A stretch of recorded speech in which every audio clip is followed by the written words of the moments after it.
My British accent outranks yours, sir. Good By choice. virtue of actually being British. Hey, everybody. Hey, we're alive. Awesome. We are indeed live. Yes. Now we have to behave. Now we have Hey, to behave. welcome to Nerfcast. How do we add people to this? Well,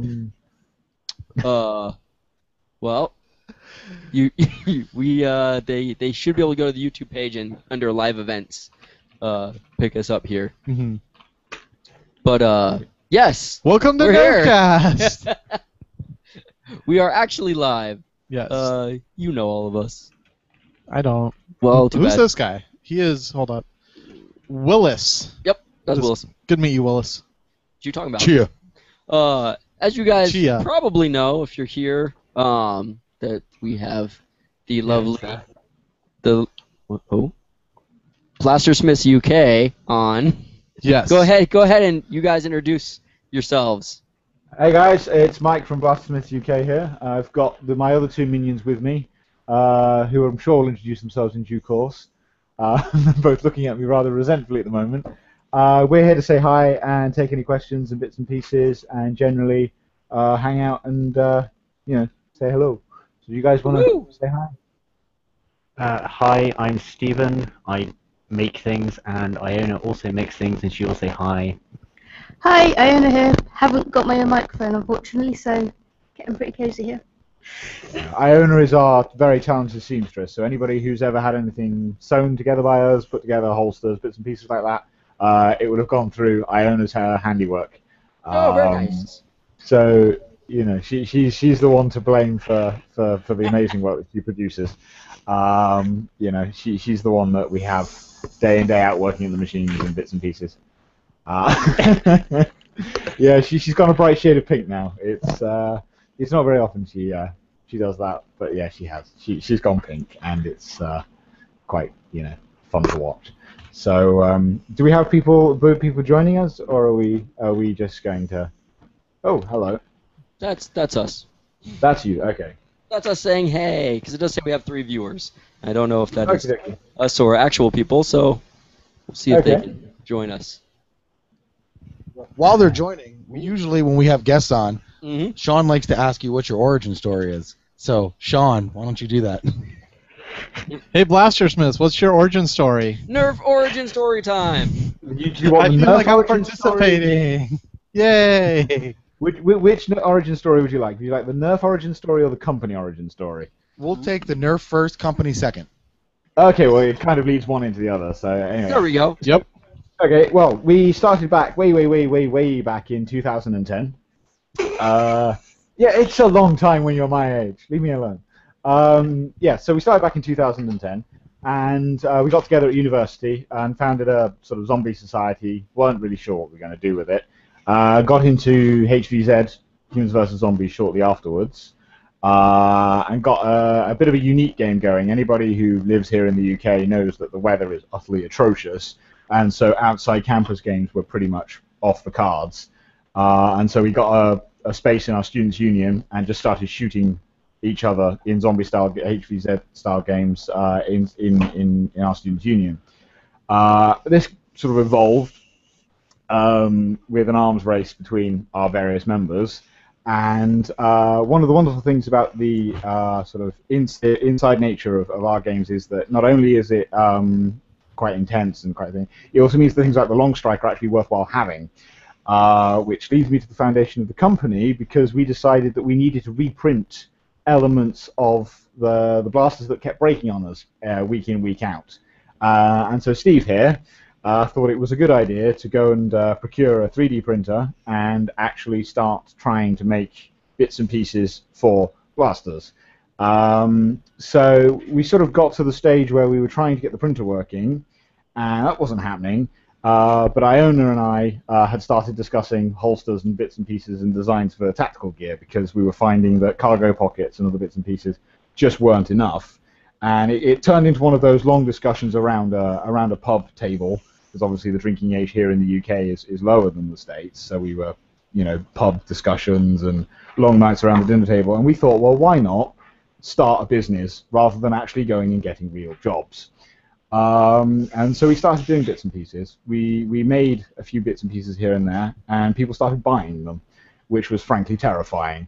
And so we decided that a company was the best way to go with it, that we decided that we were going to try and be the best sort of tactical gear group out there. And sort of we came from there, really, with university and carrying on playing our games and bits and pieces, just muddling through and getting on with it, really.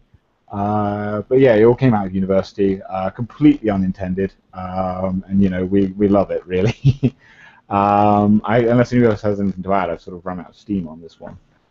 You're looking at me as if I'm silly. So obviously we don't have a camera here, but Steve is standing next to me, looking down at me, sort of, what's going on here? I haven't forgiven you for taking my headset. Yeah, that's fine. It's your fault we have a company. It was your idea in the first place, in fairness. Steve was the guy who actually suggested that we incorporate and we actually start up as a proper company. And you were the one who then went and Googled how to do it. Yeah. But they gave me the idea, and we ended up ended up where we are today, which is, where we're producing holsters to countries all across the globe, bits and pieces like that. So that's where we are. Awesome. How often do you guys get to play? We play during term time. We play 4 hours a week every Friday night in our students' union, and then on top of that, nowadays we play on average four LARP events, which are whole weekend events, and then we'll have the British nerfing scene, the NIC community here in the UK. We'll try and attend at least 2 wars a year from that, so we get quite a lot of intensive play, which is quite useful for us because we can take our stuff and throw it in the field, give it to real players, and show them, and get them to give us feedback on how our gear works. So we make sure we're active players. With all the stuff we build, we use ourselves. So if you're using one of our Mark IV holsters, then trust me, it's been play tested to death, because that's what we use when we're in the field. So you can't say fairer than that, I think. That's awesome that you guys get to play that much. That is awesome that you get to play that much, and B, very nice to know that everything that you guys put out is pretty much play tested. Yes, real life combat tested, we like to think. Right. I mean, other companies we've seen, they do tests in-house, but I don't know how rigorous those are or what they involve. So it's nice to hear that yours go through that process. Well, like I say, we never really left university. I graduated in 2012 officially, but we never left really. We still go back to our university group and still play quite regularly. We live 200 yards from our student union building, which is fantastic. So we can just roll out on a Friday night and just play and then come back, and it's no walk at all or anything. It's fantastic. So we're really lucky to have that here, and we do make sure that we make the most of it, because it's a rare thing to have. So yeah. Indeed. Yeah, I think Josh and I understand that very intimately. Mm-hmm. I mean, I graduated school back in like 2010, I think, before HVZ had come to my alma mater. So, and this was before I got into Nerf actually too. So now that I'm done with school, school's a little bit far away. It's about like 50 minutes away, not super far, but they're hosting games now, and I really want to go out there and play again. But it's always on like bad weekends where another game is going on or we're hosting a game. I really just want to go back because my school was in the middle of like a bunch of woods.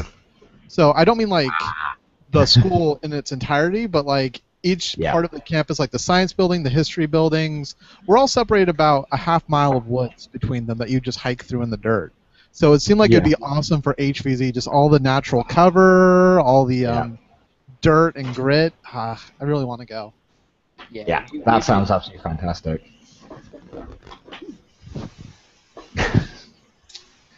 B.F.U going for a wander.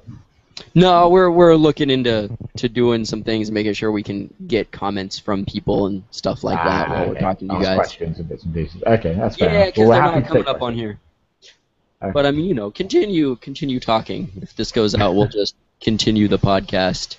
Does he have to? I mean, I talk all day, every day. That's kind of my job, really. It's the thing. Just because you don't have a microphone. Right. Would you like a microphone? It's okay. I've got Iona here, just making comments at me She doesn't Throwing have things at him. Yeah, I think the throwing things is a perfectly normal part of this operation. I honestly don't think we've got a problem. How many viewers have we got? I'm just sort of. Looks like 7. Oh Woo! wow! I've never used Google Plus, so it's a completely new. We probably Usually when can't we see do that we do private, we did have a couple of different times that we had comments on here, but they changed their stuff. Like every time we go to actually do comments, they've changed their entire outlook or crikey. everything. Yeah. Well, I it's think good that we- people are commenting on our YouTube, but actually we have an inside man who's feeding us questions, which is why I've been looking like off and on my tablet off screen. Okay. But Basic Nerf asked if we are going to Armageddon this year. That was a question. I like how you're looking at me as like, Sean, I'm do you have my permission? I'm gonna assume that you guys are no, because that's quite a flight from the UK.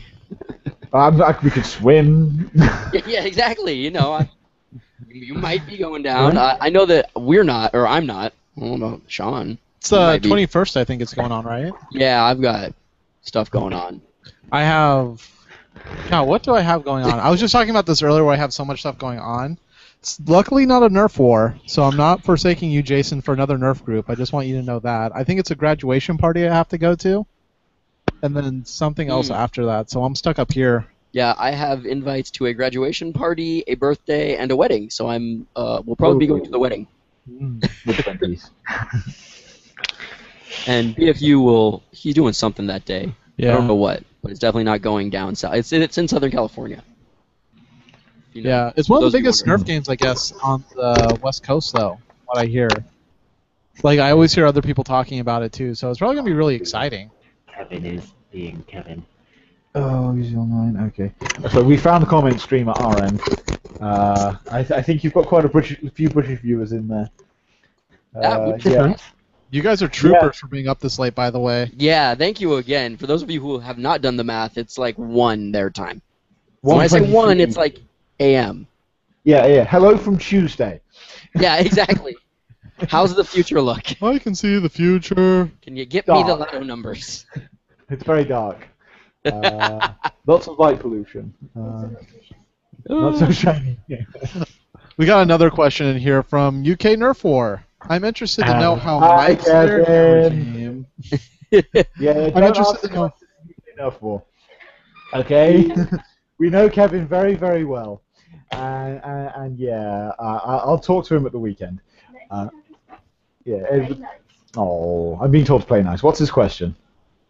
I'm interested to know about Mike's hair care regime. How does he keep it so glossy and beautiful? Oh, right. Okay. Yeah. Kevin, if you're listening to this, bear in mind that we are sharing a campsite this weekend at Green Cloaks. Aw. So we're going to find out. Firsthand. Yeah. You'll find out firsthand.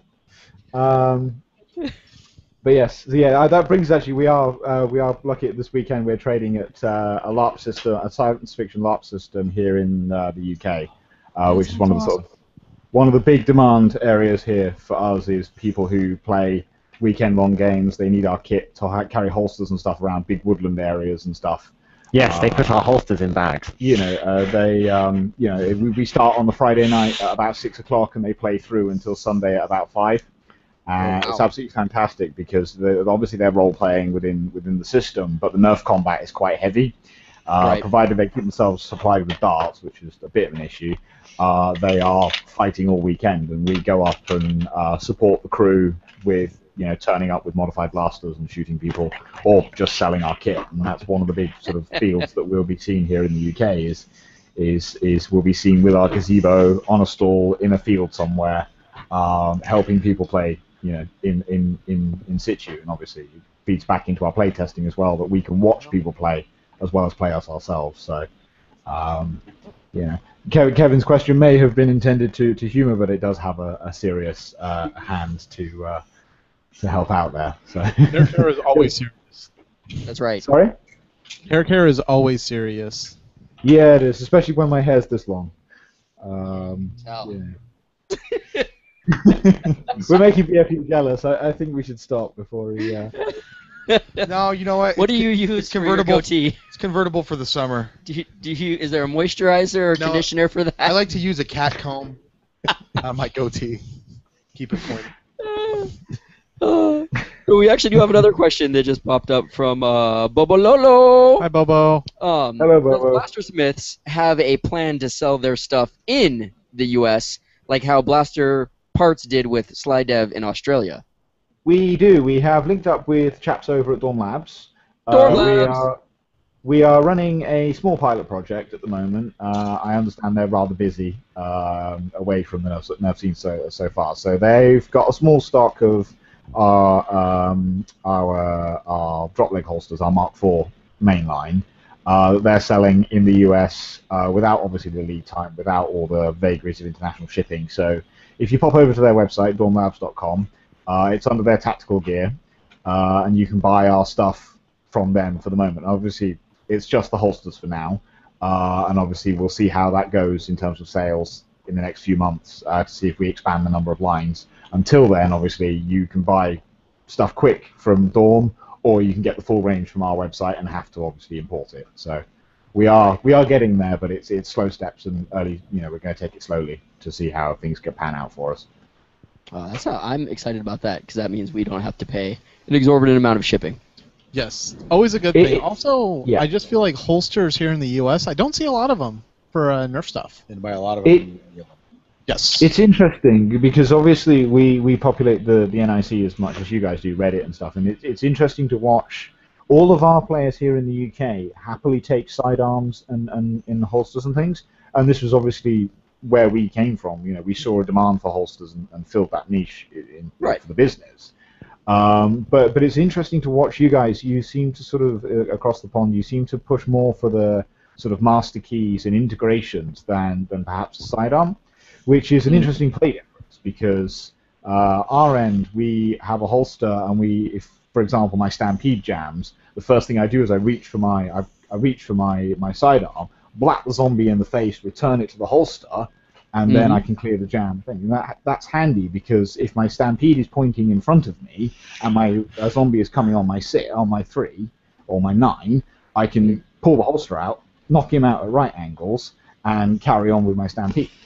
It's a strange difference that you guys prefer to have your backup pointing the same way as your primary, which is something that seems to get forgotten. I think is something. It's strangely interesting because we are in the, I don't want to say minority, but a lot of what we see online, and maybe it's just because people work really hard on master keys, so they're more apt to put them up. Yeah. And people who have a drop leg holster are like, well, I bought a drop leg holster. Like, why am I going to bother putting this online? Because we run, well, most of us run a lot of holsters, at least at our games.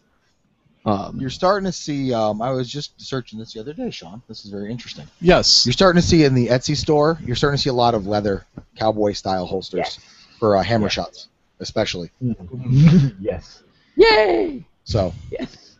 Well, of course, our Mark IV is compatible. If you have your own personal Josh, he will make you some. I try. Yeah, we're quite lucky here. We've got access to leather crafters and things. We're part of a very creative community, so it's never a problem to get hold of something. We just have to ask, basically, which is quite nice. That's awesome. Yeah. Yeah, I think the nearest leather shop for us that Josh was getting his leather from was like an hour away. Yeah, that sounds about right. It was like an hour away. Used to be 45 minutes, half an hour, but it moved. So, Okay. Now we just pick up the phone. You just pick up the phone. I've got half a dozen guys who I could just go, can I have this in this? So, that's awesome. Good. Oh, speaking of sidearms, what's your guys? This is a loaded question because if you answer it wrong, I will cancel the podcast. What is your guys' favorite sidearm? Okay, I'll open that to the floor first. Sidearms, guys. I'm asking to the floor, Steve. Sidearm. I run a strong arm most of the time as my sidearm. However, because you were asking the question, I was tempted to reply with something ridiculous. Yeah, I own a breech-loaded long strike. I own a Gen plays with a long strike pistol. or dual wields Mavericks still? You still want? Oh, you got strong arms, have you? Oh, you upgraded. Awesome sauce. Yeah. The correct answer to this, of course, is the hammer shot. That is correct. Good job.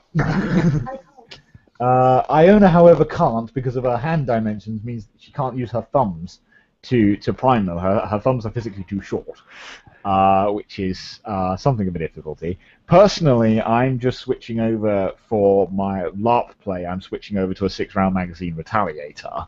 But the hammer shot is a favourable secondary for HVZ because it's a lot easier to reload after emptying it. You know, it's a nice big open muzzle means that you can get darts in there much more quickly. And if you're relying on a sidearm that heavily, as we do, that's really quite helpful. It's a bit of a faff to pop the strong arm out all the time. So that's my personal preference.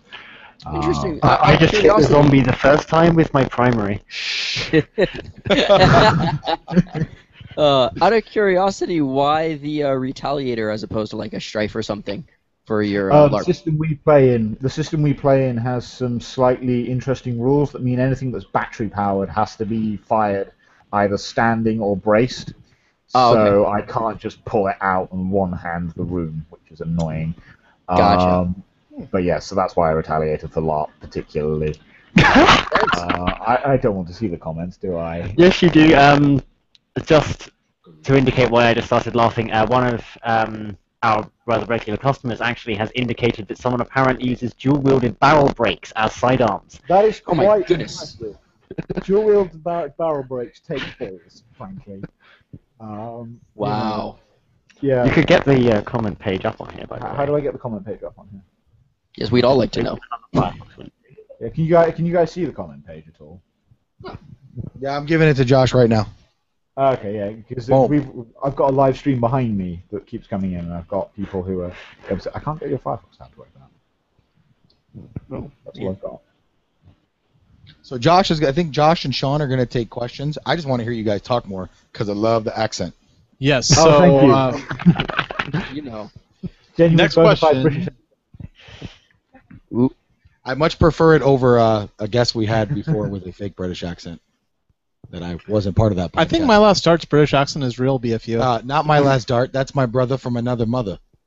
They do look very the same. They do look extremely the same. No, very the same. Sean, next question. Next question is from Basic Nerf, if I can remember how to lock my phone. Another question for Blastersmiths. Hello. What's your 3 or 2 if you don't want to answer 3 best-selling products that you make? Obviously the Mark IV, the one I keep bringing up all the time, followed by our QR Sling. Yep, QR Sling. And where are we going from there? Off the top of my head? Sorry? Probably not. No. No. Yeah, I think those two are the top of my head. After that, it gets a bit hazy. Those are our 2 key front runners. Sorry?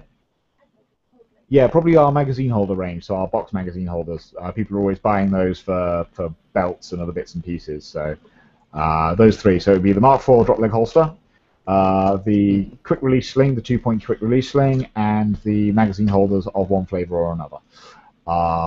But the Mark IV drop leg and the QR slings are definitely the front runners. Those are the ones that people always want to pick up whenever we go anywhere. They're the ones that people really go out there to get. So yeah, we're quite proud of that. Nice. So I actually have a question about the Mark IV. Yep. So obviously it's the 4th version. Walk me through the process of when you guys make improvements. Okay. Where do you get your feedback from? How do you make it so like this should be improved, this shouldn't be, these guys are crazy, or we really need to improve this? Walk me through that process. Okay, right. So product goes into the field. Usually once one of us has come up with an idea, we build a prototype and we basically take it to a session. We take it to a game, and we basically try and use it with the intention ourselves. So when we first started, it goes within the company. The guys, Iona, Steve, myself, one of us will play with it, and we will basically work through and see what we find to be any problems. So then we come back to the drawing board, we fix those problems, and then we make some more prototypes based on that, and then we give them to the players that we're regularly playing alongside. And we then get the feedback from them, and we sit down and we work out. We have to make a judgment call on what feedback is valid and what isn't. Normally, the players we're playing alongside have very varied play styles, so we have to account for that. We have to work with, obviously, different playing conditions. Sorry? Gender, size. Different things like gender and size we obviously have to account for when we're getting feedback. So we come back after we've heard everything and we sort of sit down and we suggest the changes for the next round of prototypes. It literally is just a discussion between the three of us and what we think will work within the sort of the criteria that we've laid down with the aims of the product initially. There's sort of no hard and fast rules particularly. We just have to sort of wing it. And if people come back to us with feedback, and the more feedback we get, the better. We always consider it, and we always sit down and have a chat when an email comes through or someone says something at a session, and we literally make improvements almost constantly. A Mark IV at the beginning, I think there have been changes even in the series as we've gone through. So we're constantly changing and constantly updating to get the products as perfect as we can. That's actually pretty awesome. I like how you guys take your different feedback and your play styles into account, and then gender and sizes too, which is really nice. Mm-hmm. To keep coming up with a better version of your own products. And kudos to you guys for taking that feedback. Some places, don't like to take feedback, or they think their thing is perfect and they're unwilling to change. So I'm sure that's why your guys' stuff is super popular, is because you're willing to change to make new versions of it. Mm-hmm. No, we wouldn't use it ourselves if we weren't happy with it, and we're always making sure that there's always something to complain about, so we're always making those changes. We're happy to take feedback all the time, even if it's negative. In fact, especially if it's negative, because if we don't know we're doing it wrong, we can't fix it. So, feel free to be honest if you've got a problem. So, I'd always encourage our customers to do that. Because I only just pointed out that it's my problem. I'm the one that deals with the angry emails. The production guys are quite happy to take negative feedback because they're not the ones who have to deal with it. So it's fine. Just be honest with feedback. We're quite happy to take it. So yeah. So we have another question here. What was the funniest or most ridiculous thing to test? Was there anything exciting that never made it out of prototype? Well, where do we even start? Okay, you've put Iona into hysterics here. Okay. Hang on a second. I've got a minor HR crisis here. So now immediately I'm thinking of like a tactical onesie, like onesie pajamas that are mollied out. That's the stupidest thing. I know we can't. Okay, that's fine. Yeah, there are a few things that happened that we can't discuss on a public broadcast. Oh my God. Not if we were going to retain the PG-13 rating anyway. My personal favourite actually was the prototype Mark IIIs. The old prototype Mark III holsters were great fun to test because we used to use magnets in them. The retention strap, before we moved across to the snap fasteners that we have currently, they used to be magnets. Which is absolutely fantastic because the weight of a retaliator in them, if you cornered suddenly, the retaliator would quite happily fly out of the holster. And I'm not talking like just fly out and drop to the floor. I'm talking literally fly out of the holster in a flat line and dent a wall. Okay? So we had retaliator-shaped holes in walls in our old flat before we moved offices, which was absolutely fantastic because, you'd be able to test, the depth of the holes by how the magnet had failed. It was fantastic. That was probably the best fun that we had playing with a prototype. I think from memory that we would be happy to discuss. In terms of exciting stuff that's never made it to production, very very little doesn't get through in one form or another. Probably the biggest thing that we've never managed to get satisfactorily done is the blaster sleeve for the back-mounted scabbards and blaster sleeve. We've never satisfactorily got those to work in a way that we can find that we would be happy to deploy. It's probably something we'll look back towards to playing with in the future. But having something that you store a rifle on your back is quite alien. The only thing that we really were comfortable deploying was the quick release sling, and obviously that only holds one blaster. We haven't found a way to effectively marry all the sort of elements that people expect from a blaster sleeve on the back.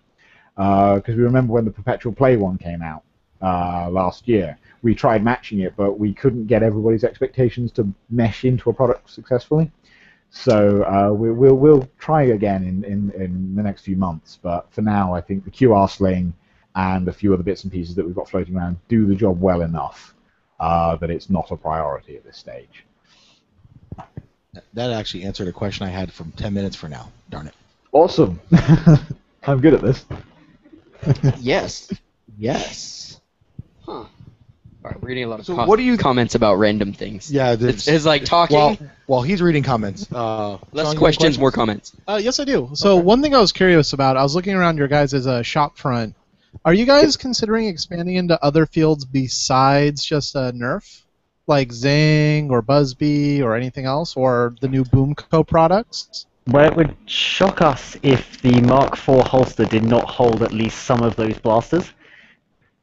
In all seriousness, you can actually, under the right circumstances, put a long strike in the Mark IV holster. Could we not encourage clients to do that? I am not dealing with those support emails. We don't recommend it, but you can do it. So most of it would, certainly the smaller pistols would probably work by default. Mm. Yeah, essentially, if you can get a version of them into our hands, we will make something that fits. You know, we've had all sorts of crazy things turn up on our doorstep that people have asked us to make. You know, we had a couple of cosplayers come along who wanted custom leather looking holsters and bits and pieces. So, you know, even if we don't stock it on the shop front, if you've got an idea for something or if you've got products that we don't support currently, always ask, because we'll either have a very good idea or know someone who does, which is quite cool. You know, and as for expansion. We'll look at Boomco, we'll look at Buzzbee. The problem we've got is that the UK market is obviously where we exist, and we don't see anything in a serious use that isn't Nerf. All the systems we go to are heavily invested in the Nerf ecosystem. They've all got darts and everything from magazines from Hasbro, and so that's sort of, it's very much saturated to Nerf here. So you know, we don't see, we don't have the imperative to develop outside of that. If that changes, obviously we'll respond, and if people ask us, we'll respond. But for now, it's very much looking like Nerf has got a decent stranglehold here, and obviously we'll do what we can to change that. But you know, we have our restrictions, unfortunately. I always like that phrasing too. We'll do what we can to change that.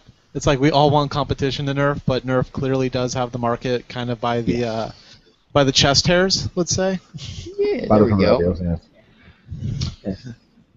So what I took from that is, if I come on vacation, I might be able to pre-request a tactical unitard, and maybe it could be waiting for me. I would need your measurements, a disclaimer. Some kind of waiver, and I need to speak to my lawyer. Also, possibly a therapist. That's what took him so long on the podcast. You know, but yeah, no, literally, if it's sane and legal in the UK, we could probably have an attempt. I'm not promising not sane or legal. Lethal, maybe. It's intimidating, though. Yeah, I mean, zombies would probably not tag him. I'm not quite sure. I mean, as much fun as a tactical unitard might be to design, I'm not entirely certain as to the advantages, perhaps, over one of our current lines. You know. I mean, he could have asked for a tactical speedo, so you know, just be happy. Yeah, that's not the worst request we've had. Don't worry. Just saying. Hey, I have a dream of a hat where I can keep a blaster stored in it. I'm sorry. Have you seen the photos on our Facebook page? We have a tactical top hat that we use as for a promotional element that contains a jolt, a magazine, and the necessary darts to fire said jolt. I think our friend Zach would love that. I agree. Yeah. It's on our Facebook page. Can you link people to it? Inexplicably, yes, I can. I think Steve's putting a link in the comments section for people who want to see that. That's amazing. It's good to have minions. You know, I have staff. It's awesome. You need a Mark II for the double shot. Oh, crikey, yeah, that thing. Yeah. I keep forgetting about that. Yeah, No, everybody. you will never catch. I will not be caught dead with a jolt. Oh, okay. That's why God invented triads, B.F.U. I'm not going to be caught dead with a triad. It primes the wrong way. It doesn't use your thumb. It doesn't use my thumb. I mean, if you hold it upside down and you got a really strong thumb, just go. It's like That's popping off a bottle. seriously strong thumb. Start training. Oh boy, you've opened up a can of worms. Just remember, a lot of people are asking for you in a unitard now. Yep. Really? Yep. The comment section is just tactical flip-flops, B.F.U. in a unitard. Tactical Sexy. flip-flops. Wait a minute. Tactical flip-flops. That sounds like a really good idea, too. I love flip-flops. What next? Nerf shoes that hold darts? No. Don't toy with these guys. Are serious. No, They will flip-flops make some would be Nerf easy. shoes. Flip-flops would be easy to do. You just do straps over the top. Yeah. Sorry, we have this ability, because obviously we do this for a living. Someone throws a design specification at us. It doesn't take us long to have a prototype product in mind. So if you do genuinely throw a product at us, it won't take more than 5-10 minutes to have something sketched on paper that we can try. So I think Iona is actually here with the pen and paper now, working on flip-flops. Please tell me you're not working on the unitard. Yeah, see, start holders there. Done. Right. Anyway, flip-flops are done. What next? I'm gonna take the rail that comes with the bow and glue them to B.F.U's flip-flops. You just seriously added like an hour to this podcast because I've got tactical American football jersey. I mean, tactical cargo shorts. What else do I wear? Cargo shorts by their definition are tactical. No, I can't these post pockets it. suck. Ask Josh to post facebook.com/Blastersmiths UK in the chat for us. It's not doing it. Josh, you need to post something. I need to post something? What do I Yeah. post? No, not you. Sorry. No. Oh, he's talking about 4533 Josh. And Yeah. Sorry, we've got fanboys on IRC here. I've got, not only do I have minions in the office, apparently I have them across the rest of the UK as well. It's brilliant. It's like a command center. Awesome. Fantastic. If only we had your numbers. On a general news question, what's your guys' feeling about all the repaints that got announced this week? You mean all the new strifes? Don't take it back there. We're done with that. no, if it's a painted old blaster, No, it's a stripe-free shell. You listen, you two. We buried that shtick like 3 podcasts ago. Don't we have a stripe-free shell somewhere up on the wall? Jesus It's right by Christ. you, Josh. Can you pull out the stripe-free shell? Yeah. This is the beautiful stripe-free shell. Yeah, there's the stripe-free There shell. we go. Just to remind everybody. Never forget. Do you guys see what I have to do? Do you see what you have to deal with? Yeah, it's fine. I have followed your Usually I have podcast, to- so I know exactly what you have to deal with. It's Usually fine. I'm the one in the middle, Yeah. shaking my head. This is the last time I'm in the middle. See? Now you know what Hope it you feels learned a like. valuable lesson. So, anyways, what do you guys think of the long shot getting re-zombified and the double Magnus, blue and red? Double Magnus. Doesn't really. It's interesting, really, because these sort of things go over our head. We have an interesting sort of selling structure here in the UK. A lot of these repaints, they come out as sort of exclusives to individual retailers, and they're not the sort of mainstream retailers that you guys would expect. For you guys to expect like Target and Walmart and stuff to pick up exclusives. We have really strange sort of slightly sort of curveball stores that pick up these exclusives. So things like, for example, Sledgefire is at John Lewis, and UK viewers who are listening to me will know what that means. It's kind of like Walmart starting to sell. I don't know, what doesn't Walmart sell? That's not. It might be better to just explain what John Lewis normally sells, which is Home appliances, and clothes, and higher end fashion. and higher end fashion. Yeah, I think that's so it came out of a complete curveball to us, and so these sort of blasters, I mean, even the hammer shot here in the UK is limited to an exclusive. So you see these blasters that just sort of come by and then sort of go again. So you don't see them in the field, you don't see them and we really aren't bothered. Obviously, we play. I mean, I say we. I mean I play with my stock stuff that I have off the shelf that I can get readily through Amazon. And if I can't get it on Amazon, then it doesn't usually get played with. And I think most of the rest of the staff here are the same. So it's exclusives are quite a big thing here in the UK, and they kind of kill the market because they leave. They take away a lot of the sort of stuff that we can get access to, which is a bit of a shame, really, because I'd like to be able to buy a hammer shot anywhere, not just at Argos.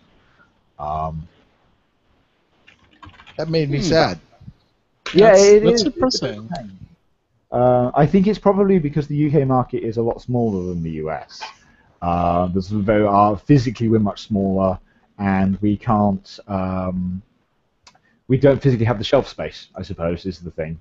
We Gotcha. physically don't have to store all the blasters on the shelf. So different retailers pick up bits and pieces and make it their strength, and they hike the price as well, which is a nightmare. And so it makes it very difficult to get access to these exclusives. Would you stop touching him up, for Christ's sake? Yeah, seriously, this is like this has got to be the most uncomfortable podcast we've ever had. I'm sorry. I'm just helping out the people who are putting comments on About what? about you trying to sneak a touch on me. And Oh. go with he's doing the hover hand. Would you guys like Use to hover handing over here. Oh, this is why I hate live TV. Would you three like to be alone? I just want to stay. This is what I have. This is real life for this is it. B.F.U. This is these two. Welcome to my every podcast. Okay, so I got more questions. Can I ask more questions? Yeah, keep asking Josh? questions. Wait, has anyone got more comment questions from the? No, I they want to just make keep sure. talking about you touching me now. God So. damn it! Okay, well Oh, that's. I hate the internet. I want your shiz. So what? So in a row, and whoever wants to go first, please feel free to do so. What is your all-time favorite blaster that's Nerf has made, and your all-time most hated blaster that Nerf has made? Ooh, that's a good one. We'll go to Iona first. Do you think go, Steve? Okay, all-time favorite blaster. Well, Mike and I enjoy, I guess, being left-handed, which means the long shot is not so great. Not so great. It's awful if you're left-handed. I was being polite. Awful. So it's a toss-up between the long strike, which is a bit more of a thing over in the UK than it is in the US, or the Stampede. I really can't pick, so I'm going to cheat and say both of those. As for my all-time least favorite blaster, now let's see, which thing have I been trying to modify that has caused me the most pain? Oh, that would be the original yellow Alpha Trooper. Yes, that was fun. Because of the high density of games that we play, the Elite Torsion Spring Gates on the old Elite Alpha Troopers just fail. You'll get about maybe a term's worth of play out of them, which means because we're putting so many darts through them, the springs on them just fatigue and die. And poor Steve here was tasked with fixing quite a few of them, which was has bred something of a resentment. Have you got yours in mind? Just asking out. Can we avoid the politics? No, I think we should do that, frankly. You could do. I mean, this is a company podcast, so It is a company podcast, but I think that as a company we should be opposed to what's about to come out of my own. That's true. In fact. Okay, we're just one going to moment. put Iona on a sec. We're just doing transposed headsets a second. Hello, am I coming through? I hope so. Yep. You have an Iona? You got Awesome. an Iona? My favourite's got to be the long strike in its pistol form, because it's like most of the size of my arm. Yeah, Iona's Which 5'1" for a start. She's tiny. It's Oh, fantastic. I'm finally taller than somebody that plays Nerf. That's like not. Hey! I'm glad I can help someone. I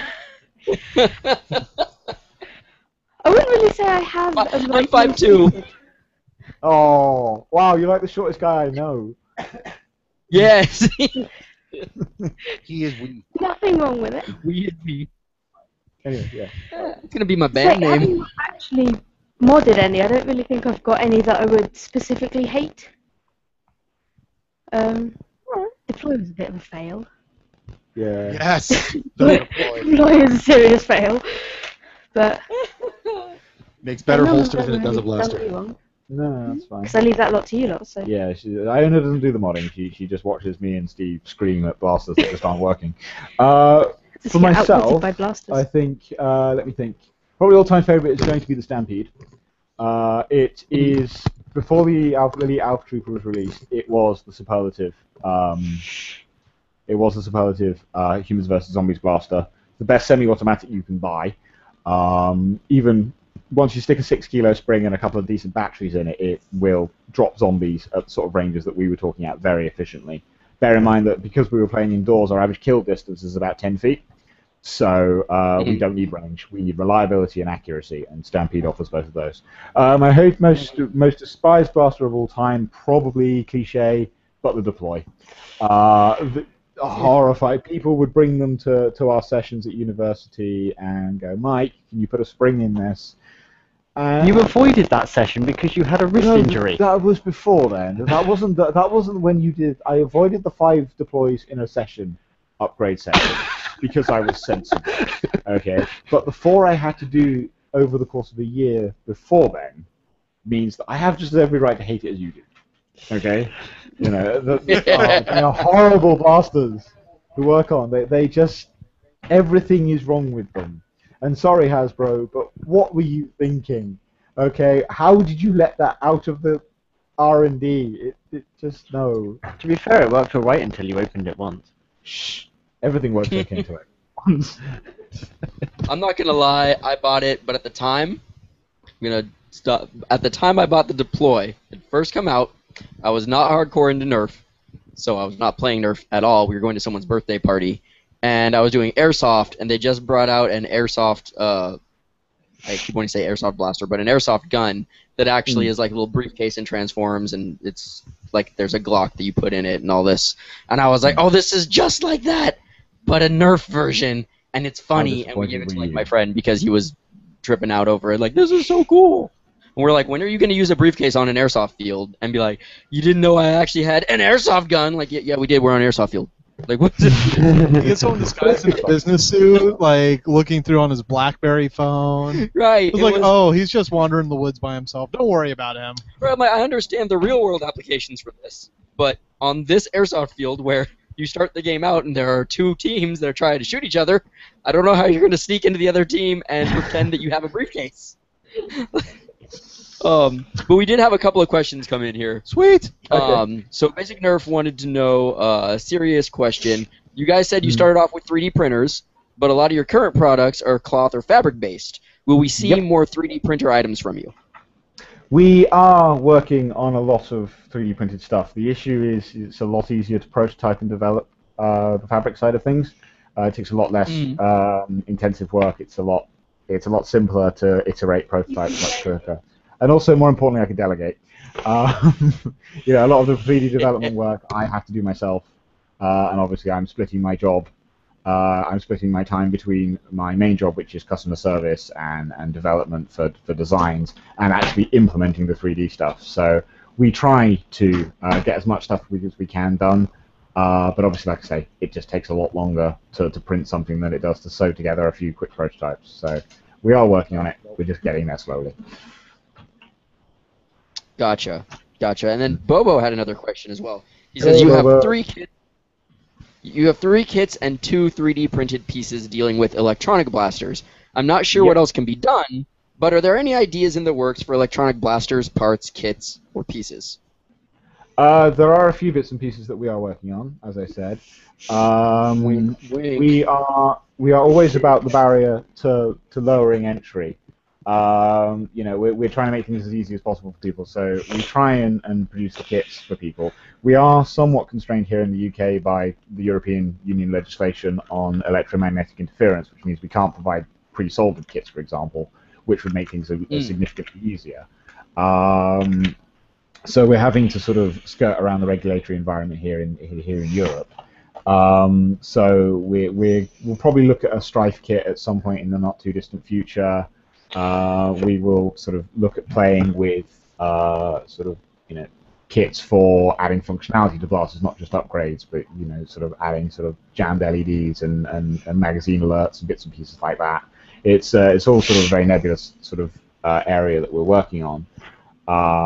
But obviously, you know, it's all quite sort of speculative at this stage. It's not something we can sort of give anything concrete on beyond what I've been able to say there. Very nice. Very nice. I know B.F.U was happy. That was his first real love, the Strife. It was. Yes. It was my junior high school first girlfriend in Nerf. Yep. It lasted like 3 periods and then it was over. Yeah. And now I'm married to a hammer shot. Then he had a brief fling with a what was it? The I always do this. The Spectre. Like fling. Yeah, like for like an hour. Yeah, it was like a day, and then we found the hammer shot the next day. It was really sad 'cause he was like, "There's got to be a better way to do sidearms. What about this?" And we started looking at it and was like, "Oh, this is pretty nice, and it's got this and that, and it's like the better form factor. Like maybe we'll try it out instead of strong arms." And like the next day, the hammer shot dropped, and it was not meant to be. Like he asked her to the prom, and then he never showed up at 7 to pick her up. Aww.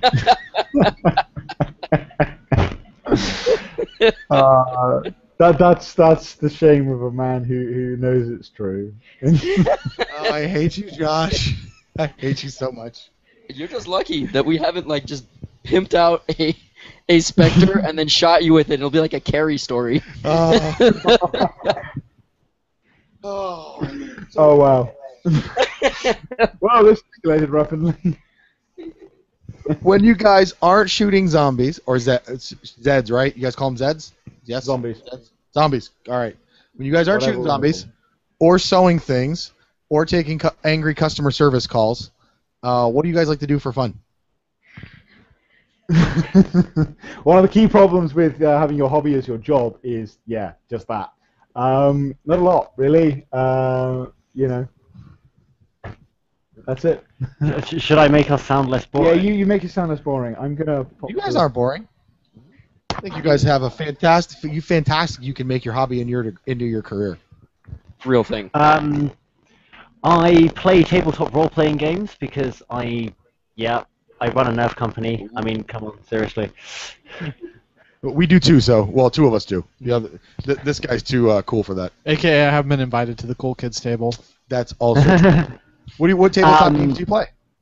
I just finished a 4th edition D&D campaign. So let the flame war commence.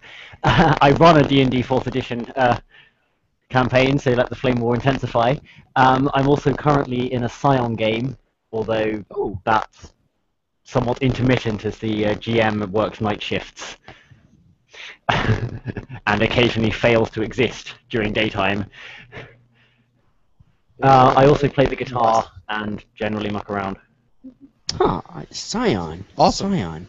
Fourth edition, huh?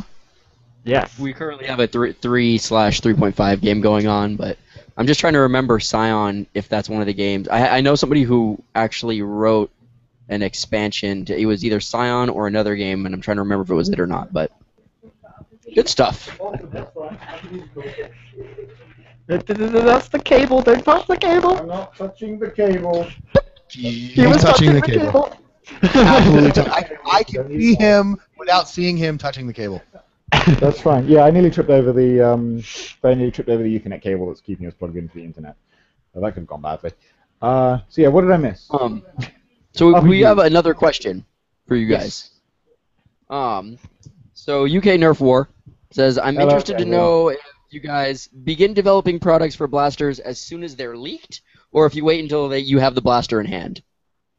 A bit of both. I mean, like I said earlier, if you've got a specification in front of you, then we can develop rough ideas for products pretty damn quickly. The issue we're finding actually at the moment is that there isn't enough coming out that is sufficiently different from what we already have. So we're not actually having to do a great deal in terms of actual, especially on the tactical gear front. We're not having to do a great deal of development in terms of that. We prefer to wait. We prefer to wait until we've got something in hand before we provide something concrete. But we can certainly have plans of manufacture and prototypes ready to go if people just give us the dimensions, having had it in the hand themselves. So we can do it a priori, but we prefer to have it in hand. Really, it just makes the process easier. That makes a lot of sense. Mm. Josh has got fast and furious questions here. I'm just checking to see if they're updating and things. Yeah, mobile needs like a refresh button. Yeah. Oh, of course, for the one female that we have in this podcast, what do you think of the Nerf Rebel advertising campaign? That's from Basic Nerf. Yes, tell us your expert opinion. You are uniquely qualified. Just going to need to supply the change the microphone. So Yeah. Are you able to do that? I can give her the main one.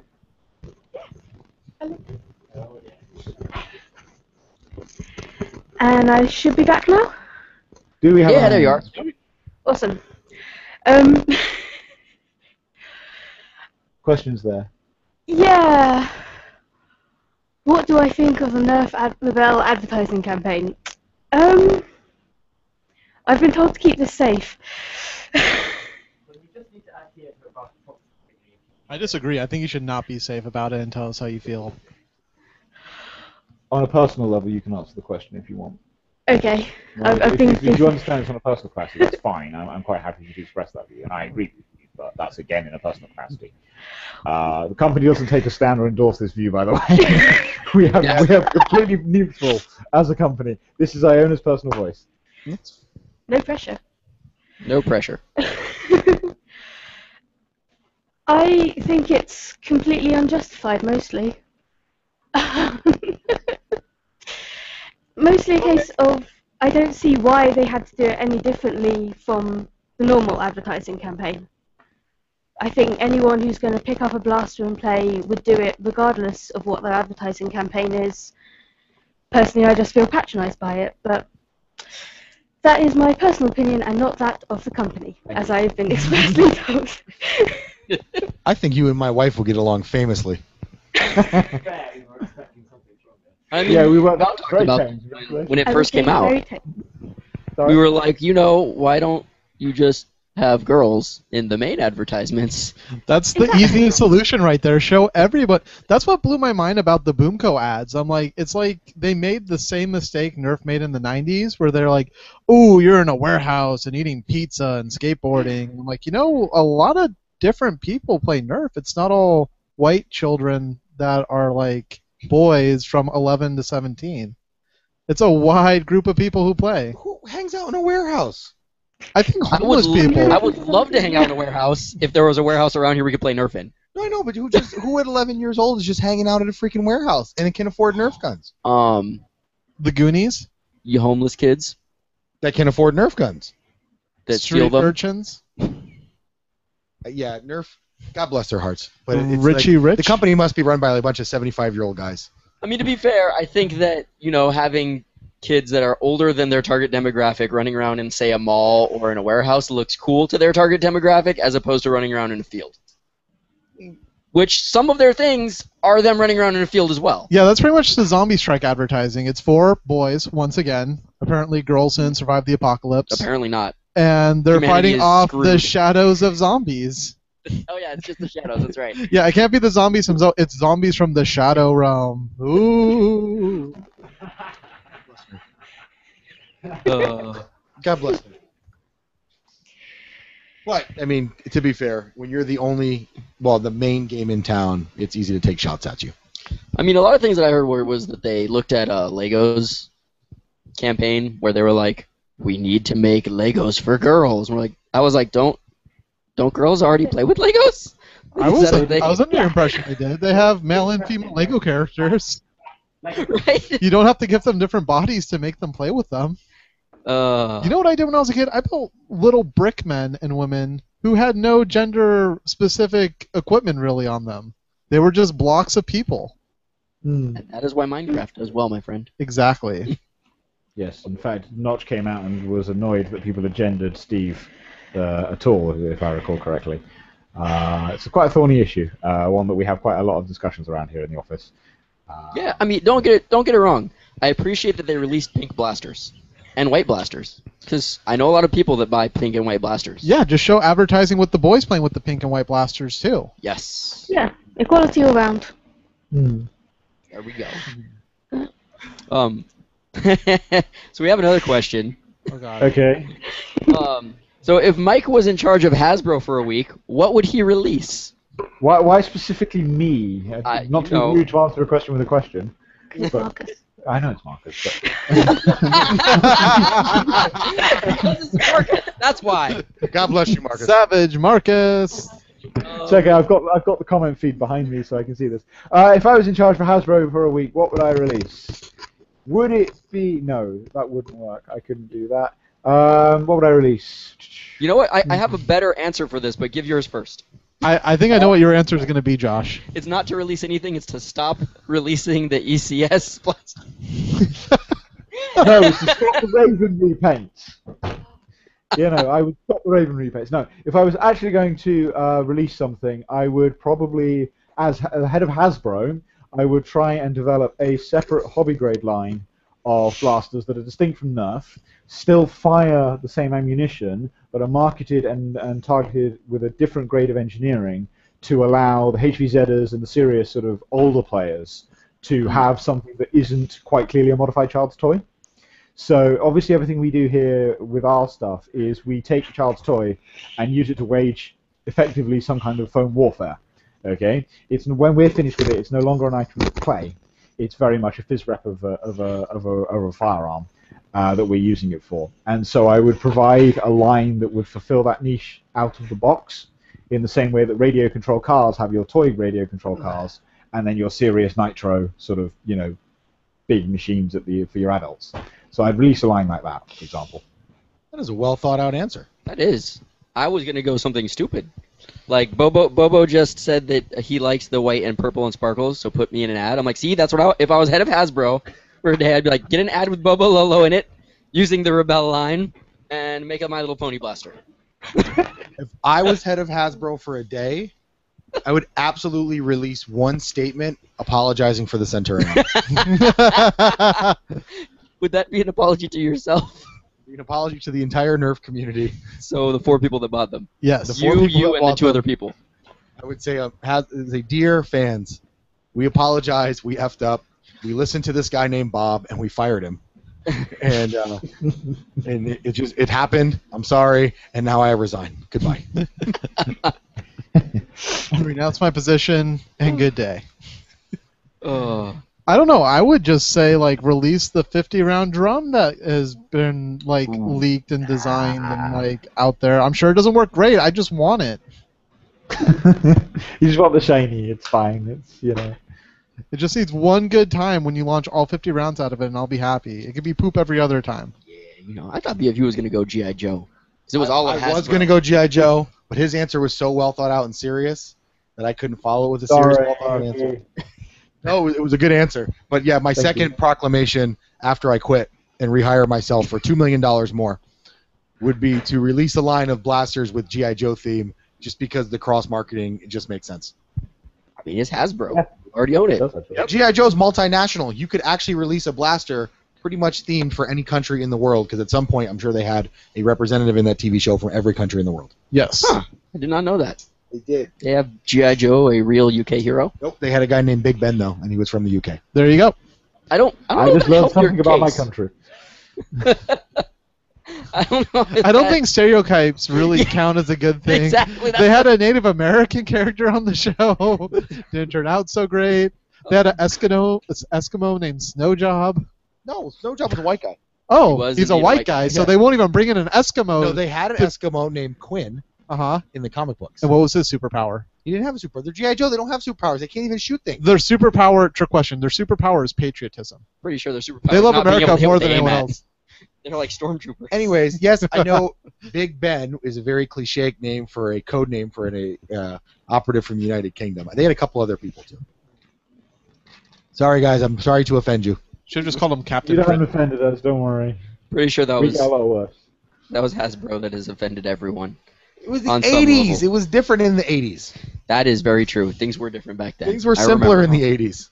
I remember you could have Apache Chief and There was no Black Lightning. No, there was no internet. That was the 70s. It's There was Super no Bowl. there was no internet to be very hypersensitive about everything that was said in the world. No, we just had talk radio. Anyways, we got any more questions? We're getting a lot of comments about just stuff like Zombie Strike Stampede would be cool. Don't understand the Centurion hate. Why would you need a 50-round drum when you have a Vulcan or two? All from the Stuff same like person. Because the new Vulcan hasn't come out here in California yet. 6 18-round magazines, buy our hex stacks. Right. I don't want to reload. I'm lazy. I just want to sit there. I want to sit in the chair, shoot at people, and never reload. I have a couple more standard guest questions Okay. You standardize away. for the group. What was your most memorable tag out? Either getting tagged or tagging somebody else. Mm. Okay. Should we answer this one as a group? Because we have a shared one on this one. I'll take one a of our- shared one. That'd be a first. Our former compatriots at our university group. She's the nicest girl you could ever meet. You know, to the face, she's got this lovely bobble hat. Wouldn't harm a fly. We're watching. We're watching. We're playing a game, and obviously as the humans, we're watching sort of the second human squad across the room from us sort of play. The next thing we do is we see this girl who we know, who basically takes a guy. He's about 6 foot tall and built like a bit like B.F.U. and literally throws him in front of the zombies and runs away, giggling. And the three of us are standing there like, what just happened? That's awesome. Completely lost in the game, just watching. What happened? She just left this guy to die, you know. Just gets overrun by zombies. And we're just there like, what? Because she's, no sort of, doesn't skip a beat or anything, still happy, smiley, perfectly fine, carrying on with life as though nothing had happened. She's just thrown this guy who's twice her size to the zombies. It was brilliant, and, she's got quite a reputation now for obvious reasons. And then, I think that's probably our favourite one, because nothing quite says, unthinking treachery. Yeah. That might actually be my favorite tag out story of all time. The picture Eileen from Mark throwing me or Sean in the way. Oh, that is freaking amazing! Literally threw him to the wolves and didn't think twice about it. It was quite impressive. The thing is, though, she lives with us as well, so we have to lock our doors at night. We're worried. It's quite scary.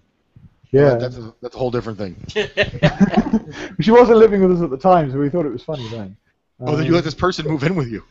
Yeah, could have been a mistake. I don't think they had a choice. I mean, you guys might have to Wait, look at your life choices. hold on. Who else was going to move all the furniture, guys? Good call. Good call. Yeah, fair point. We gonna keep up? No, people are just talking. Yeah, see, that's the problem when you open a chat on the internet. People just start talking about stuff. Now they're talking to each other. Yeah, see, this is why I hate the internet. They're like, you can't deny the Centurion is fun. Oh, I can deny a lot of things about Centurion. Whoever said that, I can deny the Centurion is fun. Here's one. What are your guys' thoughts on the cam, which I assume is the ECS cam? Yeah. Get them. So the same as everyone else's. Yeah, they didn't let us play with it at the Toy Fair. I was disappointed. They didn't let us anywhere near it, which is a shame. So I've never been hands-on with it, so obviously I can't comment from actually having used it, unlike the Sling Fire and everything else. The cam, overpriced. I think if you do get your hands on one like there's in a sale, it'll be quite good fun for modding, because there's going to be a lot of dead space once you rip that stupid camera out. Yes. You're going to have lots of space inside to integrate nice bits and pieces. So, putting in your own electronics, bits and pieces.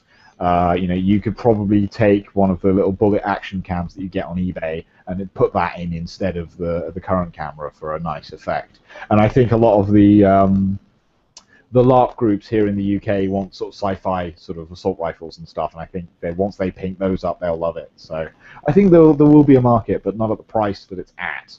And it's really not worth it for something I would use personally, and I think that I can speak for everybody when I say that. I would, only get it on discount to then promptly take it apart and do silly things with it. Yeah, that's basically what we come for, I think. The good news is it'll probably go on discount pretty damn quick. I hope so. I think everybody's hoping so. I mean, it really does. Like, I can understand the aesthetics of it. It does look like it could be a cool looking blaster. There's nothing that feels really new or interesting about it, and I mean the price is just sky high, too high. It really is way too high. Yeah. What if Josh? What if it was $5 cheaper? I don't think that could save it. No. What if it could flip up and down on itself? I mean, that would make it cooler, but that doesn't change the fact that it's way too expensive.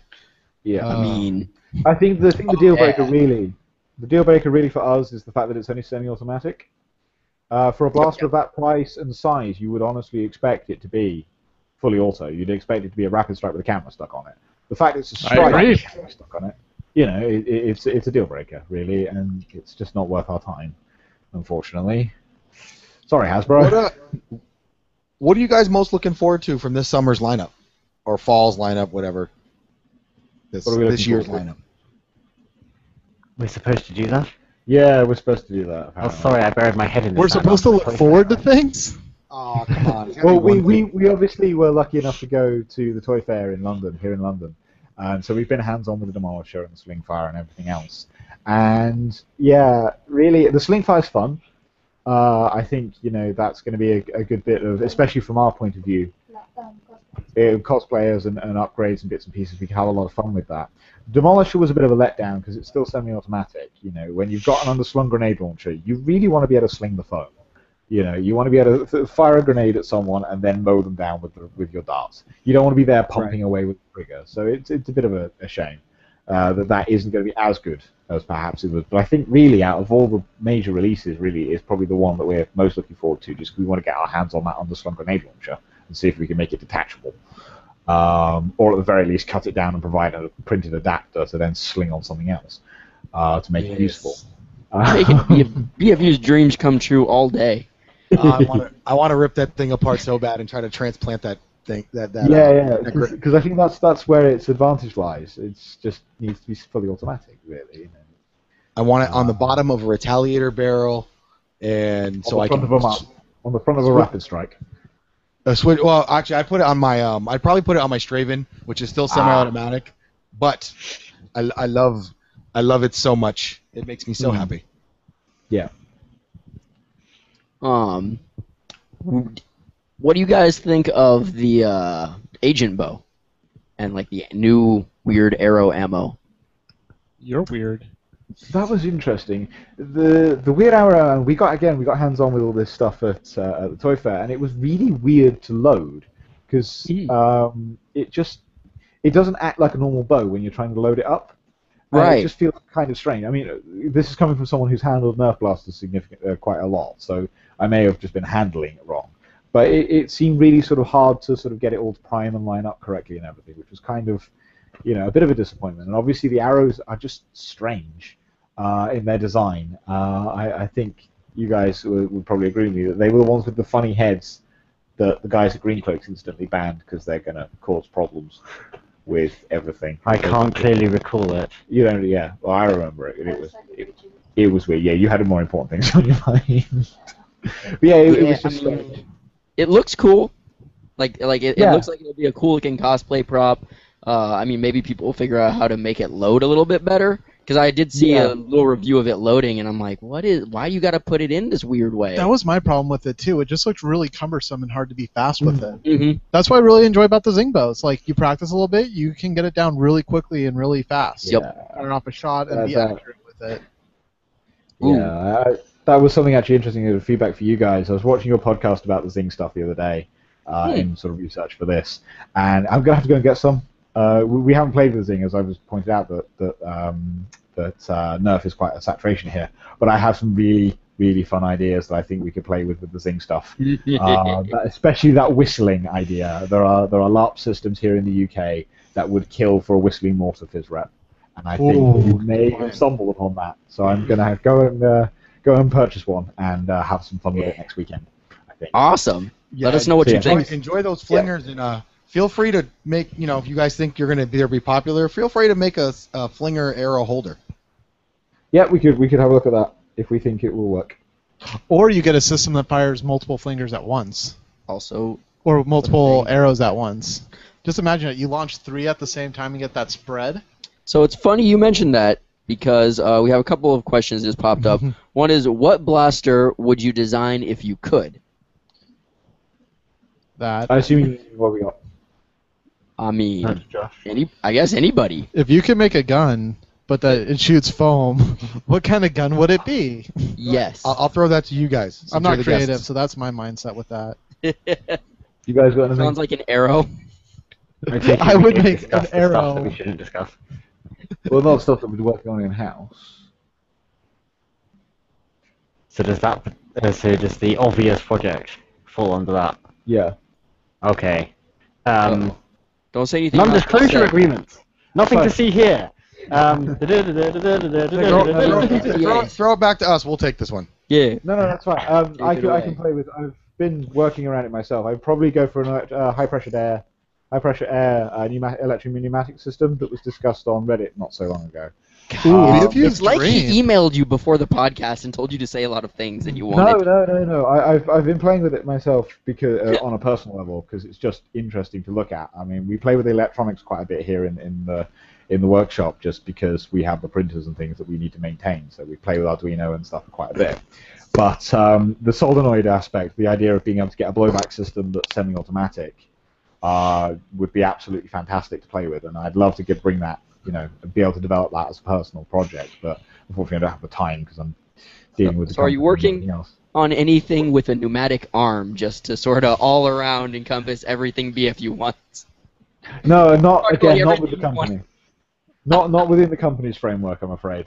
As a personal hobbyist, I might look into it, but at the moment, it's largely paper-based stuff that I'm playing with. So.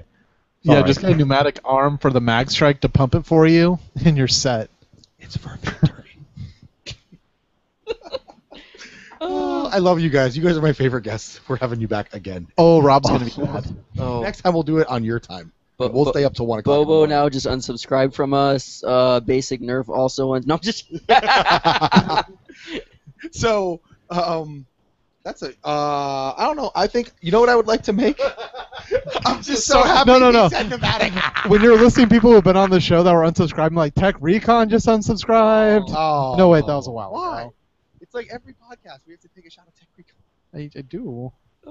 So Zig is my new favorite. I would like to see a real shotgun style Nerf gun with like little foam balls or pellets that does a nice spread. That'd be good fun. I can see you used to that. I would think that would be neat.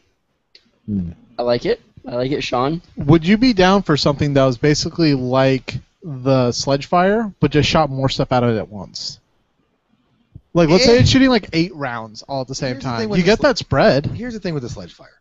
The sledge fire is a super cool looking blaster. Agreed. That because of the loading system fires slower than, I don't know, freaking me running, I don't know, something. So it fires slower than stuff and things. I'm just it's shit. It's just crap. To me, if it had a better spread on it, I would like it much more. Like, that's the trick with it. The 3 shots just isn't enough to really care about it. Even if it goes down to like 20 or 30 feet, if it gives me like a wall of darts in front of me, we've seen what happens when Mitchell fires his 3 rough cuts at the same time. Mitchell's a psychopath.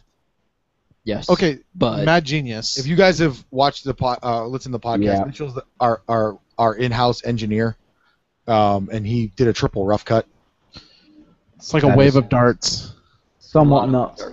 Yeah, it's pretty nuts. It fires off. I mean, it's one priming handle, and then just foam happens. It is beautiful. It's beautiful in just a sadistic way. He's a sadistic man. Yes, he loves what he does, and he does it well. Josh, what would you make? a Nerf grappling hook. What? How? So, like a Batman grappling hook grapple gun, but Nerf. I feel like the only way that could be Because Nerf they haven't done it yet. is because the claws would have to be Nerf. Yeah. Because if not, then you would shoot people in the head. I don't and even then understand. grapple I don't even understand that. That's so out of left field. I'd go step down, just ask for the hook It's the shot. silliest thing you've ever said since I've known you, and I've known you for 3 years. I award you no points, That is some silly ass shit. and Just may God because- have mercy on your hold soul. Just because the two of you cannot use a grappling hook to climb up the side of a wall that is made by Nerf, I clearly fit in their target demographic of people who weigh like 110 pounds. Josh, we all know it's physically impossible to climb a rope. You just can't do it. I would make. I'm a simpler man who is not creative, so I can't really think of like wide designs for like shoot more arrows at the same time. But I would love to see like a full auto blaster that had like burst fire on it. I feel like when I have the rapid strike, I'm too tempted to either just like shoot one shot off at a time, or just hold it down and like, oh, there goes my whole magazine. I need something to regulate myself, and it has to be a machine that does it for me. You're bad, Sean. You're bad at firing things. I don't know how to do things, trigger Josh. control. We have another question. So what blaster that isn't currently available would you bring back? If you was like, I started with the Elite line, so I don't know. That's fine. Yeah, that's B.F.U. I would like to see the Retaliator make a comeback. No, I have a blaster that I would bring back that I've never used. Ooh. But I'll let you guys go first. Okay. Yes, first, What would always. you bring back? Steve is currently pointing to the wall of stampedes that we have here. And I probably agree with him. Followed closely by the long strike, actually. But yeah, the Stampede is a loss, frankly. Not being able to get it in production at retail anymore is quite problematic because the gearboxes have a tendency to fail, and we need a continuous supply of gearboxes. So, you know. Oh, the Stampede? If Yeah, the shipping Stampede. wasn't horrible, I would send you some. We had so many sitting around here. Yes. We bought, so before all of the 18-round magazines were available by themselves, Yeah. we found Stampedes at like what, $10? Not that cheap. It was like 20 to It was like 20 or $25. less. And we bought a lot. I just donated 3 to Goodwill just because I had no more room for them. See? First Nerf problems. Yeah. How can I hold all these blasters? Oh, Well, we could have taken it apart and shipped you the gears. I would love to see an Elite Stampede, though. That'd That make would me be very awesome. happy, because I'm just not dissing flywheels. I just like the air system. No, That was feel my it. answer too. Oh, everybody was Flywheels Stampede. are a problem. Consensus they just- Stampede. I would bring back the I forget what it's Josh called. talked. I forget what it's called, but the crossbow? What was the no in the Cybershot series they had it wasn't I always want to say Secret Shot 'cause that's what I used to call it when I was like 12 when it came out. The Oozinator. No, but you would strap it to your wrist and it would flip out and you could shoot a dart. Oh. It was cool. I feel like we came across one of those in the wild, didn't we? I feel like I want to do that with a jolt or something and like Robert De Niro it to my arm. Mhm. What? You had to go with something besides the Stampede. No, you could have been consensus. Yep. It had to be a serial dissenter. Yep. That is also true. Habitual line crosser. Very true. So since you guys play a lot, Blastersmiths UK. Not us. No, yeah, obviously not us. What do you think Nerf players / fans around the world could do to help make Nerf more accepted and recognized? And yeah, as a sport. Get out there and play. That's literally the answer. Get out there, get into parks, public spaces, get together with friends, have wars, muck around in the park, make it look fun. Make it look so that somebody wants to join in. We had back at B.F.U last year, the British big Nerf war we had back in Greenwich Park last year. We had passers-by wandering past us and joining in. And they wouldn't have ever come across Nerf or anything until they saw us playing in the park. So get out there, play your whatever you want to play. NIC, HVZ, LARP, whatever. Just get out there and actually shoot people and actually use the kit that you've bought. That's really all you can do. Although don't shoot any people, shoot the people who are playing, not the random bystanders. Yeah, that's a fair caveat actually. It's fine. It's 2:30 here. I can be excused for that. That's pretty awesome. That's a great answer. I mean, I'm almost out of questions, but I got one more. Ooh, okay. Sean has one. All you. If you could say one thing to the American Nerf audience and make one statement about your company and your long-term goals, what would you say to us?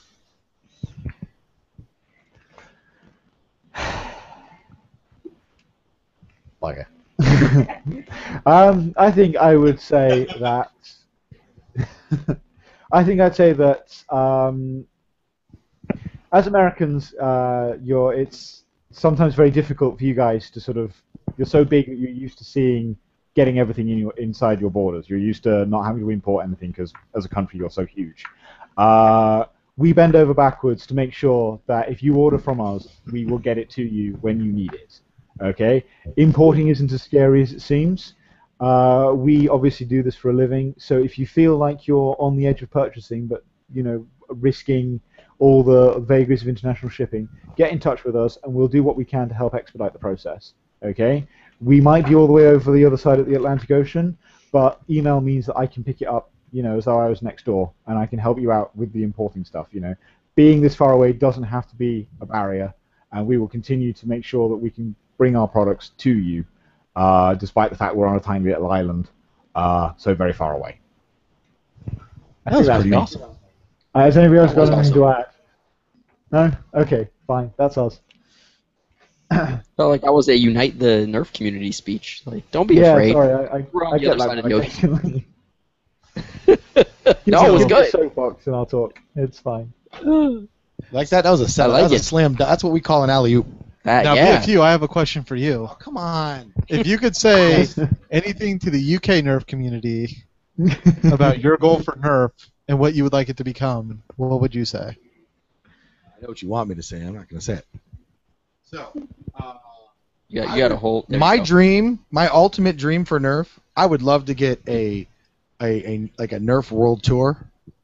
I would like some of us to come play with you guys, and some of you guys to come play with us, and so we can cross-pollinate ideas and just have a real bang-up of a good time. That sounds like a plan. Sounds like a plan. See? I just know it's always rain. I heard it rains a lot over there, so. It does rain a hell of a lot over here. It's ridiculous. It's why we play indoors so much.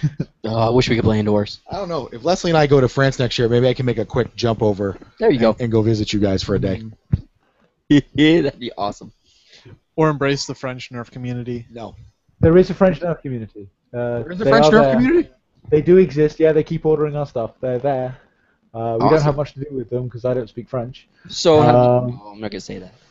But yeah, we can't say more than they order our stuff. So we're sending stuff over there. They exist. You might be able to seek them out, but I'll have to leave that to you. We have a great opportunity to recreate the Great Wars of the World or something via Nerf. I like that's the first place you go. Get Okay. Germany and We'll get the France German Nerf involved. community. We'll just- Germany will go over to France to have fun in the Nerf war and to stay a while, not leave. It's not going to end well. So many things. So many things I wanted to say. Thanks, Sean, for that one. I appreciate that. Yeah, just make sure no one goes over to Russia for There the was, Nerf there was wars. something about tactical You don't come pastry back. holders I was thinking of. You know, so you're thinking that it's just me, but that was in the comments a long time ago. Yes, that was Bobo. No, No, Really? It was that Josh. one of right? our guys. there's actually a story apparently behind this, Hmm. but it's Yeah. a thing.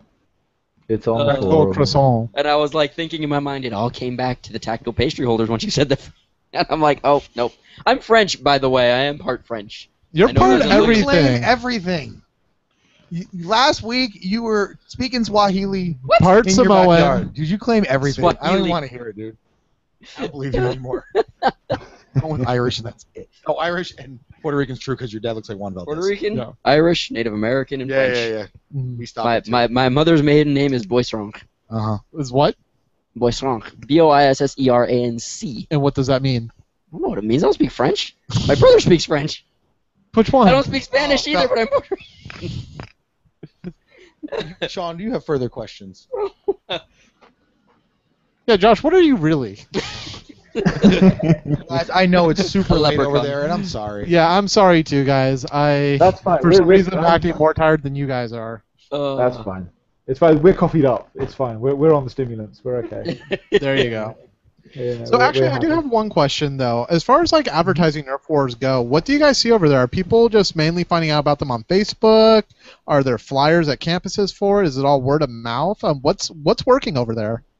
It varies depending on your depends on your game. I'll answer the HVZ sort of side of things because that's significantly simpler. Obviously, HVZ is all student groups, and each university will have a freshers fair at the start of each year where each student group can set up a stall and advertise their game therein, and then obviously they'll try and recruit members and hand out flyers within the university precinct throughout the year as their games come up. As for the more broader sort of NIC, park wars, public wars, it's very much Facebook, very much the forums and word of mouth.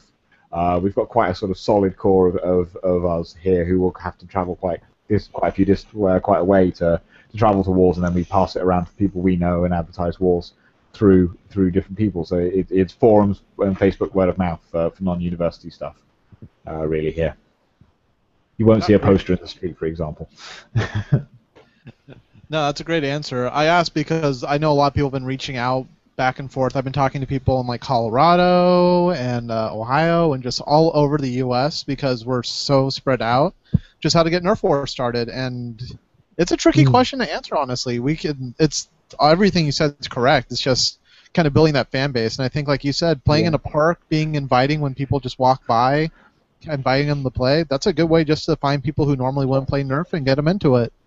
And I think keeping the barrier to entry low, keeping the rules simple and having fun, Absolutely. just make it look fun. People will get engaged. Yes. All right, Josh, you got anything? Let me double check and see if there's anything else popping up. But I mean, I think we're running a little long here. We should probably let you guys get back to doing your thing. I don't want them to sleep. There's probably a World Cup game early in the morning, and I want them to miss it. We're not bothered by the World Cup, don't worry. Everyone in my office is bothered by it. Yeah, we don't. So any Reddit news before we hop off the mic? I do have one shout out. Shout out to Rob over in Australia for that ridiculous Centurion fully auto Centurion preview video. Oh yeah, that was pretty nuts. That's ridiculous. That looks awesome. Get it to work, but blimey, that's insane. That guy is if he can get that thing figured out to a part standpoint, he should sell kits. I think people would buy kits. See? Yeah, that's a thing. And yeah, UK Nerf Forum guys, I see your comments, and yes, I realize I misread the comments from earlier, but the moment has passed. The moment has passed. I understand. I was just rolling through things and misread it. But now my pastry still holds true. Tactical pastries are going to be a thing.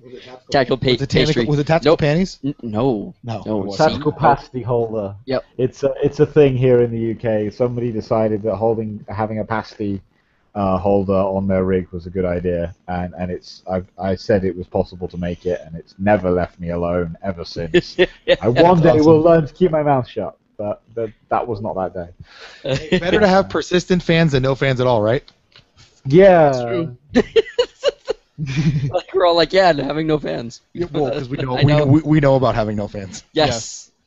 We had one fan, and then we brought him onto the podcast. That is true. He was like the only one. Your podcast sounds fun. Just let me be on one. Well, yeah, let's wrap this up so we can let you guys go and let other. Oh, you doing something? You look like I was gonna do something, but. Oh, do your thing. No, you got because I knew you were gonna do what I was gonna do. Oh, you were gonna wrap this up. I was just gonna say, you guys have a couple blogs, I think.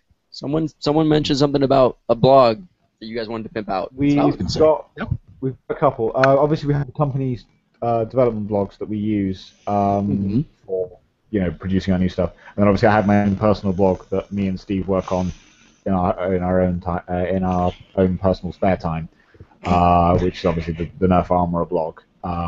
That's personal stuff that we do in our hobby period. What stuff that's not related to the company. So that's our two that we have. I'm not aware of any more unless somebody's been writing behind my back. I don't know. Yeah. Yeah, I mean anything that you guys did want to pimp. I don't know. I mean obviously your website and your blogs and anything else. Yeah, we ship internationally. Blastersmiths.co.uk. If for our non-European customers that are listening, so North America, Australia, knock 20% off our prices that you're seeing in front of you.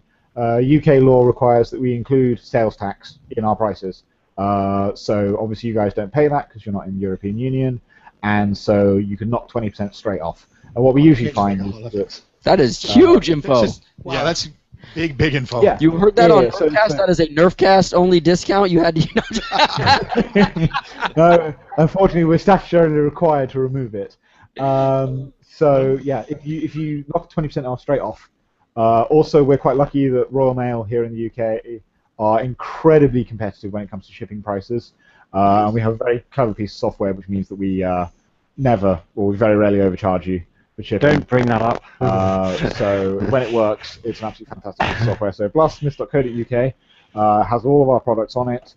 If you use the contact buzz button at the bottom, then you'll get through to usually myself, and we're happy to answer questions and work with you on custom commissions and bits and pieces. Sorry? Pretty much any time of the day we open up the email and want to have a gander at it. So yeah, that's us, and we can be found on Facebook and everything else. Do feel free to get in touch, and hello. Yes, stay shiny, I think is what I was just said. And then also for the local Nerf games you're talking about near you at a college campus, are those open to the public or? Bristol University Zombie Apocalypse Network is our university group. They are not open to the public because they're a National Union of Students affiliated group which has all sorts of fun regulations and bits and pieces. So they aren't normally open to the public. However, the Green Cloaks LARP system is gclarp.co.uk. They are a science fiction LARP system running in Sussex here in the United Kingdom. Their next event is this coming weekend, and they have another event on the 18th of July. They can be found on Facebook and again gclarp.co.uk. They're our main system. We trade at those, so if you want to meet us in person, then we'll be there at our stall. And obviously just search UK Nerf, and they'll come up with their blog. And they have all the big links to BritNerf and all the other forums and links that we have here in the UK. So they're sort of the go-to hub for the UK community, as it were. And we support them, and they, support us, which is awesome.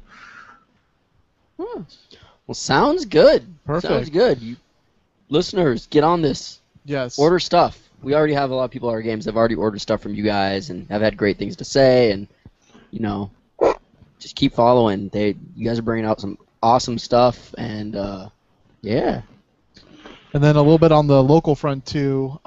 Basic Nerf has been talking about it, but there's going to be a Nerf war called Nerf Armageddon? Yes. 15? I think. Yeah, it's 15. 15th? What's today? No. 15 is the It's the 15th Armageddon of Nerf. Okay, I was confused there for a second. Like, that's not the right date, Josh. Rocky 15. Yes. There you go. The date is the 21st, I believe. Yes. Go to Basic Nerf's blog. Yep. It'll give you all the information there, I'm sure, and on his Facebook page as well. Mm-hmm. We also have our next Nerf game is on the 29th? Yep, 29th. Yes, so if you want to attend the next Burn game, just go to Facebook and just type in Bay Area Urban Recreational Nerf, or much easier, just go to bayareanerf.com. Yep. Expect some updates on our channel pretty soon. Josh actually put together a lovely trailer video about the Bay Area Nerf folks and just everyone who we play with and Nerf with, and it came out really well. Thank you. I hope you guys enjoyed. Yes, but look forward to more content from us coming up pretty soon as well. Other than that, I think it's pretty much time to let some people go to sleep. Yeah. Let you guys hit it and get back to it. You got Well, a long day ahead of you of sewing things. Well, thank you very much for having us, and we can do it again sometime. Do you want to say goodbyes or? We should probably just. What's going on?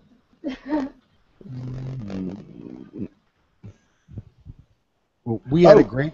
Yeah, there we go. Oh, that explains. Yeah, that's fine. Say thank you. We had a fantastic time having you guys on. Yeah, thank you very much. Yeah. Thank you guys for bearing with us. Thank you for staying up. Next time we'll flip it. We'll stay up, and you guys can be at normal hours. Yeah, we'll try to get you on at something that's decent for you.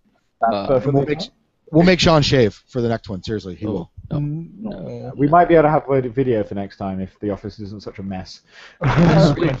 Sweet. Cool. I understand that. That's the main reason there hasn't been another Nerf war or war room video. My room's a mess. I don't want people to see. I clean this for the freaking podcast. You could at least clean it for the. Anyways, I'm not at home half the time. From all your friends at Nerfcast, this is B.F.U. This is Sean. This is Josh. No. Hello. There you are. Happy tagging! Happy tagging, everybody! I knew I was going to screw it up. It's okay. You'll practice more. No, We still all love you. That's it. I'm done. They quit. Back to being a fan. This is my last one.